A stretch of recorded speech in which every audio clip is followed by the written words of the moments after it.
Hello everyone. Today we're going to talk about anger. Anger is by far one of the most feared emotional states that we experience. Anger is discouraged socially, both for its aggressive and its passive forms, most especially because of the fact that anger is notorious for creating social conflict. But our resistance and fear of anger only makes that anger persist. What is anger? Anger is an emotional response that arises in response to the perception that you have been threatened. Think about that for a minute. Anger always comes as a result of feeling threatened.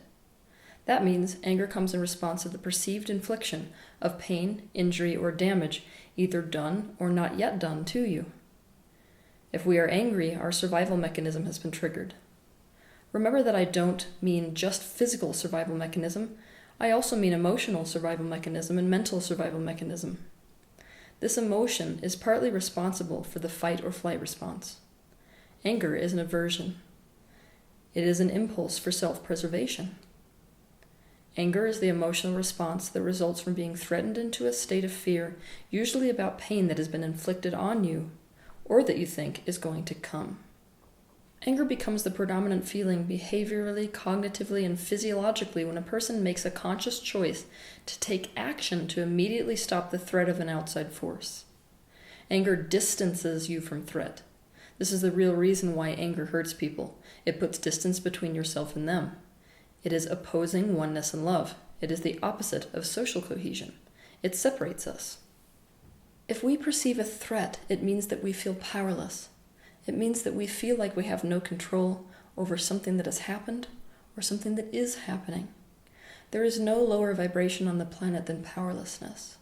And from a place of powerlessness, you're a match to incredibly low vibrational experiences, including ones that could cause death. Because of this, the soul has actually created its own self-preservation instinct. It's important for the sake of expansion for us to live long enough to use the physical dimension to expand. As a result, anger was created to keep you out of the vibration of the emotions that make you a match to circumstances where it would be a threat to your survival. The self-preservation instinct on an emotional level comes in the form of what I call a cover emotion. Emotional states like hatred and anger are cover emotions. They are designed to cover the vibration that exists right below it, to keep you from experiencing the lower vibrational emotions. Anger is an emotion that covers hurt and fear, because fear and hurt are powerless states. It covers them so that we do not stay in those vibrations and become a match to the many survival risk experiences that are a vibrational match to us when we are in the state of powerlessness.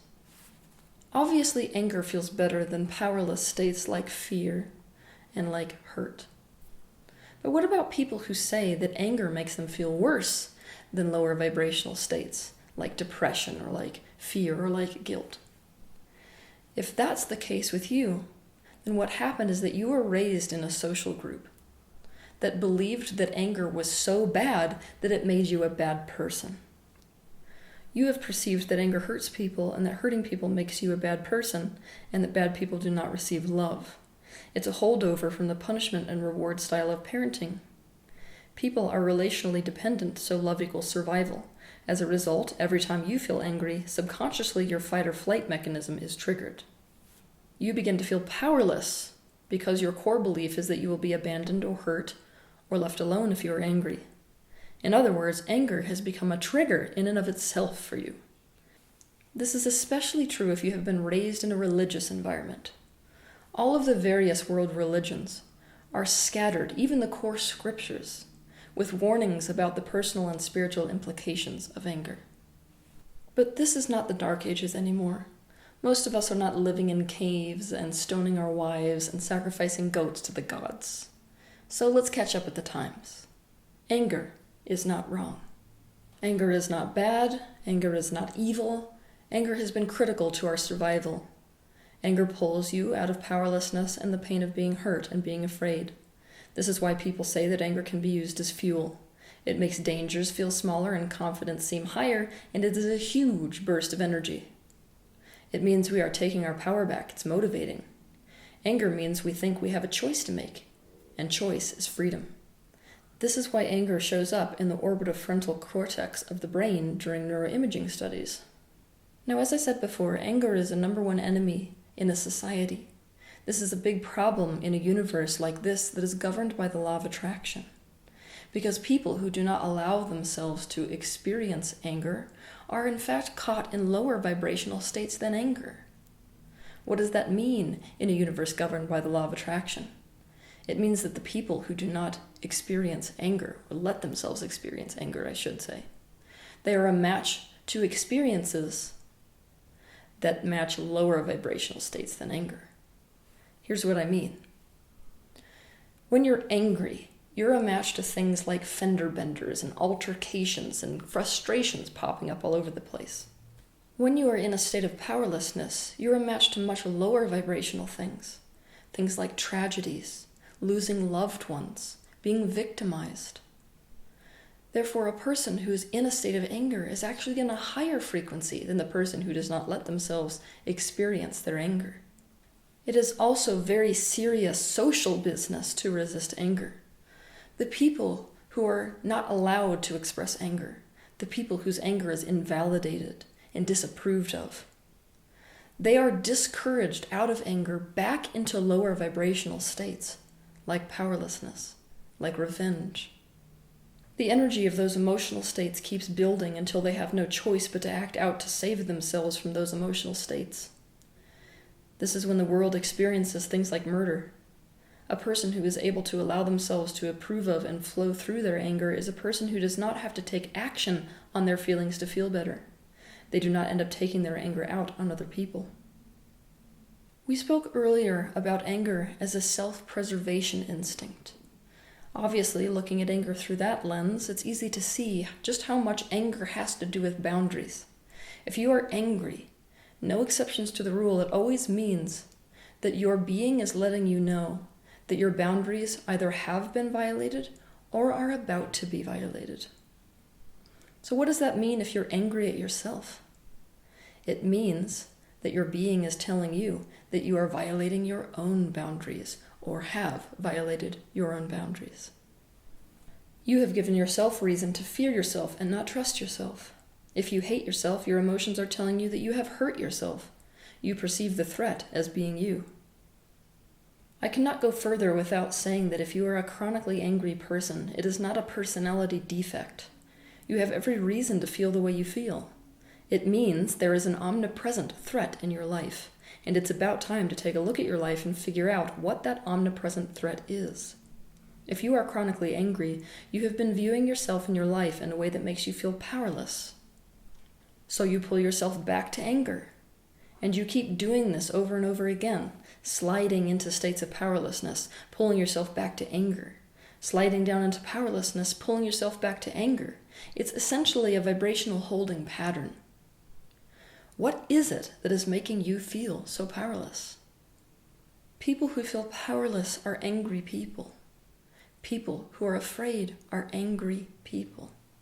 But self-preservation is more than just survival. It also has to do with our integrity and intactness as a person. People who are conditionally loved, where one aspect of themselves is disapproved of while other aspects of themselves are approved of, they fracture, they split, they cannot stay whole. The totality of who they are is in essence rejected. And because of this, that person is also angry. This is the real reason why teenagers are so angry. We need to stop using the cop-out that teenagers are just angry or depressed because of hormones. This is grade A BS. Teens are angry because of the increase in social pressure. They have threats to their integrity coming at them from all sides. They're being pressured to violate their own boundaries by parents, by teachers, and by peers every single day. The things that were acceptable in them as children are no longer acceptable. They must become only what is acceptable to society now, and you had better expect that will result in rebellion. But what is that rebellion really about? It's the rebellion to being told that the totality of who they are is unlovable, and that they must dissociate themselves from the part of themselves that is no longer okay. We are asking them to conform to what we want from them, and to make us feel good and proud, even at the cost of their own happiness, at the same time as telling them that they must become independent and autonomous. It's crazy-making stuff. Conformity breaks a person's heart. We are breaking our children's heart, and we are making them powerless and then blaming it on hormones and punishing them for their rebellion. If you are angry, that is right for you to feel. Nothing whatsoever has gone wrong with you. It's just that you may not know why you feel as angry as you feel. But I can assure you that once you do find out why you're so angry, you will see that there is a valid reason why you feel that way. In general, it's a good rule of thumb to not take action on our negative emotional states. So when you're angry, it's not a good idea to go punch a wall or get in a fight or kill someone. But we also can't deny, suppress, or disapprove of our anger, because that anger will never go away. Instead, it will result in an explosion or a physical ailment. We don't have to suppress or deny anger. We also do not have to take action on our anger.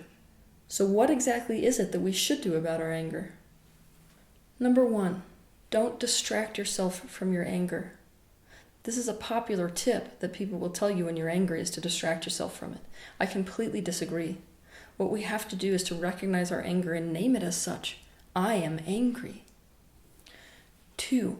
We have to care that we feel angry by seeing our anger as valid and as important. We should never seek to control our anger. We should seek to take care of our anger as if it were a crying child. We have to acknowledge and validate our anger in a way that affirms that we have every right to feel the way we feel. We have to understand the real reason why we are angry. Understanding anger is really very easy and simple, but it requires bravery, because it requires that we are willing to feel vulnerable and admit to that vulnerability. If we feel angry, it's because we feel as if we have been threatened. So there are a few questions which we have to ask ourselves when we feel angry to get to the root of that anger. We need to ask ourselves, what do I feel so threatened by? Once we figure out what it is that we feel threatened by, we need to ask ourselves, why do I feel so threatened by that thing? And once we have answered those questions, we need to ask ourselves the 3 most important things we can relative to anger. The first is, what about that hurt me so bad? The second is, what am I really afraid of in this situation? And the third is, what need do I have in this situation that is not getting met? If we feel threatened, we feel vulnerable. The question is, to what? For example, I might be super angry that my boss promoted the guy who sits next to me in my office, but when I look for the vulnerable root of the anger, I might find that it hurt me because it made me feel like I'm not good enough and made me afraid that I'm going to be working at this same level, not succeeding or advancing for the rest of my life. Listen to your anger. Listen to what it's telling you about what's wrong with your life and what you need to do or change in order to create a life that feels better. You will find that just the awareness of the pain that is hiding underneath the anger takes the edge off of that anger. You are also going to be dealing with the real root of the anger, instead of just the surface symptoms, which is the anger itself. Also, the willingness to consciously feel your emotions of anger and to go in the direction of the vulnerability, of the hurt, and of the fear. You will be in a state of allowing. Anger is a state of resistance, and so anger cannot survive in that atmosphere of allowing. 3, we need to be unconditionally present with whatever emotion arises as a result of these previous steps, whether it's anger or fear or hurt or something else. We have to be unconditionally with those emotions and sink into them. We must integrate the feeling. For anyone who wants to understand this process, refer to my video titled How to Heal the Emotional Body. And once you have done that, here are some other techniques to try. 4. Now, I'm not one for breathing techniques, even though there are many people who think that it's one of the best ways to approach our anger. To me, it feels a little bit like trying to chip away at a glacier with a grapefruit spoon. But there is one particular breathing technique that seems to calm the hyperarousal within the brain every single time. To do this, you want to breathe in deeply for the count of 4, and you want to breathe out for the count of 8. If you want to, you can add a holding of your breath for the count of 6 in between the in-breath and the out-breath. You want to do this 12 times before you resume your breathing naturally. 5.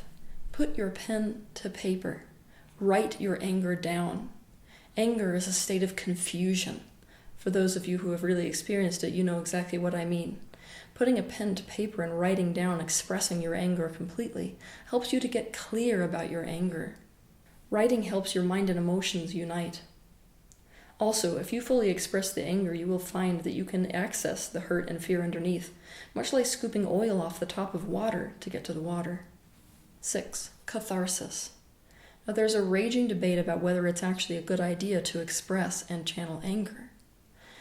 And anger doesn't necessarily need to be expressed in order to not be suppressed, as long as you are addressing the emotions that exist underneath the anger, the hurt, and the fear. Many of the studies involving catharsis and anger are not favorable in the direction of catharsis. What they show is that by expressing or channeling your anger, it actually increases or maintains your state of hyperarousal and doesn't make it any better. In fact, it can leave you even more aggressive than before. But I think that's because these studies have been done on catharsis on its own, without the addition of cognitive psychotherapy techniques. Catharsis is not healing unless it is done in tandem with addressing the real cause of the negative emotion. And indeed, when we do address the real cause of the negative emotion, we do not feel the need for catharsis. People often channel their anger to avoid their anger and the hurt beneath their anger. For example, I could distract myself from my anger by exercising or playing a violent video game or punching a wall or working towards a goal or something of the sort. This kind of channeling can be very damaging because it never allows us to address the real cause of anger, and so healing is unavailable to us. It's just a way of temporarily sedating the feeling. I have released energy, but I have done nothing to resolve the underlying problems that are causing my anger. People who are addicted to catharsis of emotional states like anger are using catharsis to avoid directly dealing with the feelings of hurt and fear underneath the anger. To truly improve the negative emotional state, the underlying cause of the emotional state must be addressed. So don't even bother with catharsis unless you plan to also address the underlying cause of your anger and create cognitive change. Catharsis in and of itself does nothing for long-term resolution of any emotional state, but it can be an awesome accoutrement. And we can do it in healthy ways which are at the same time not avoiding the painful emotional states. One example is art. When you create art from an angry place, then it actually has the potential to pull other people who are in lower vibrational states than anger into the higher vibrational state of anger. I am quite convinced that I may not have survived my teen years were it not for angry bands like Limp Bizkit and Tool. Some popular ways to channel anger are to scream into a pillow, to go running, to go to a place where there's no risk of harming anything else and throw rocks, to make angry art, to buy secondhand plates or cups and smash them in a place and a way where you and others won't be harmed, punching a punching bag. Maybe you could wrestle with a person who's willing. You could talk, you could dance, you could stretch or move your body in ways that release energy, or you could cry. Remember that you are looking for a release. When you are clenching your muscles or restraining your behavior, you are trying to control anger, and this only makes the situation worse. Don't obstruct this energy. Anger wants to move, it wants to flow, it wants release, so let the energy flow. When you channel anger, make channeling the anger your only goal. Don't channel your anger towards a goal. Think of it almost like bleeding yourself clean of the poison of the heated, buzzing desperation of that feeling. Only you can know based on how you feel if you are channeling anger so as to avoid the anger and distract yourself from it, or whether you're deliberately letting the anger flow somewhere in a cathartic way. My observation is that catharsis works particularly well for people who have been chronically inhibited or who inhibit themselves. Only you will be able to tell if catharsis does in fact work for you with regards to anger, and we must remember that if we change our underlying perception, the emotional state of anger will not even be there anymore, so there will be no need to express it. One popular idea is that we can turn our anger into motivation. I don't actually like this idea so much. I'm not really a fan of the idea of turning anger into motivation because anger is in fact a state of resistance. It is a state of resistance to lower vibrational states. Resistance clouds our judgment and intuition. We tend to make really terrible choices from a space of pain. If we are pushing forward from a space of anger, our forward movement is motivated by insecurity, fear, and pain. Obviously, with that kind of vibrational route, the results will not be great. We are just using the rush of our anger to run upstream towards our goals. We need to act on inspiration, which is the result of positive emotional states. Constructive action is not actually a vibrational match to the state of anger. It could be that something that angers us makes us aware of a really good idea, and that idea causes us to feel inspired. But in that case, we are not actually acting from anger. We are acting from inspiration. We have, in fact, moved up the vibrational scale. But channeling anger itself into constructive action is a contradiction in terms. Develop empathy and compassion. Try to find similarities between yourself and the person who's making you angry. Try to understand them completely. Most especially, try to understand the fear and the pain that exists below whatever they are doing to make you so angry. Empathy and compassion cuts the legs out from underneath anger completely, but it cannot be faked. Another great thing to do is to become aware of your projections. To explore the concept of projection further, you can look at my YouTube video titled Projection. 8. Music. Music is pure vibration. By being around music, we are forced to entrain with the frequency of it. We can seriously use this to our advantage. If we're having trouble feeling our anger because we have made an enemy of anger, we can play angry music. That gives us permission to let that anger move through us. If you feel like you're ready to move past anger, listen to music that makes you feel empowered and inspired. This kind of music counteracts the powerlessness and fear and hurt. 9. Seek out water. It doesn't matter what form that water is in. It could be an ice cube, it could be a lake or an ocean, or a shower or a bath, or even a drip out of a faucet. Think about anger. Anger is like an internal fire. That's what it feels like. What is the antidote to fire? Obviously, it is water. And water holds one of the closest vibrations to source energy itself.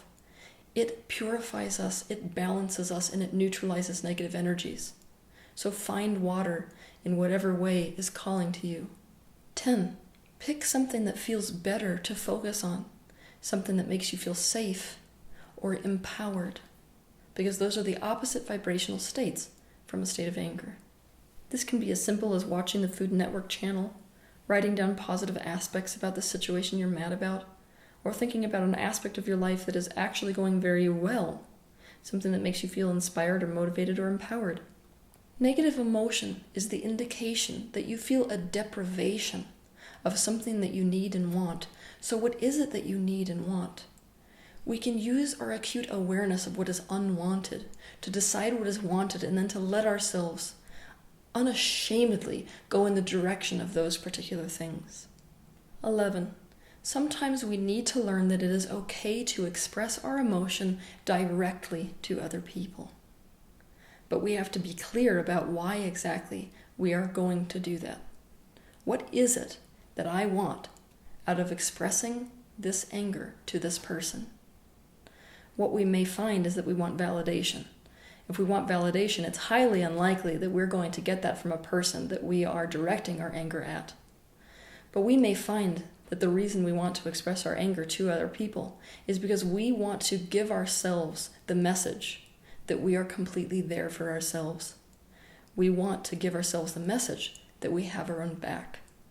When this is the case, it's a very good idea to express your anger to other people. If we have decided that our goal is to unify and become one with other people, that our boundaries are healthy enough that we do not need to exert them, what we want to do is not stay silent. We want to instead expose our underbelly to people who we are angry at. That means once we figure out the deep fear and the deep pain that is underneath our anger, we express that to the people we're angry with. Yes, this requires as much bravery as it sounds like it requires, but you will be amazed at the results. This is the difference between swearing at someone who cheated on you and calling them names and saying you hate them, and telling them that cheating on you made you feel bad about yourself and like you aren't good enough, and like you were, as a child, betrayed. Let the other person know your needs, especially what need is not being met in the circumstance as well. This makes it easy to find ways to get your needs met in the circumstance. 12. It's a good idea if you feel completely incapable of handling your anger to bring someone in to help you handle that anger, to help you process it. Make sure that whatever person you choose is experienced with anger. That means make sure that they see anger as valid, as not wrong. They have to approve of anger as an emotion in order to really adequately work you through the emotion of anger. And if you're having a really difficult time managing anger between yourself and another person, bring in a non-biased third party. This can really help to advance your particular vibration so you're not stuck in a state of anger and you're not stuck in vibrations that are lower than anger. There is a beauty to anger.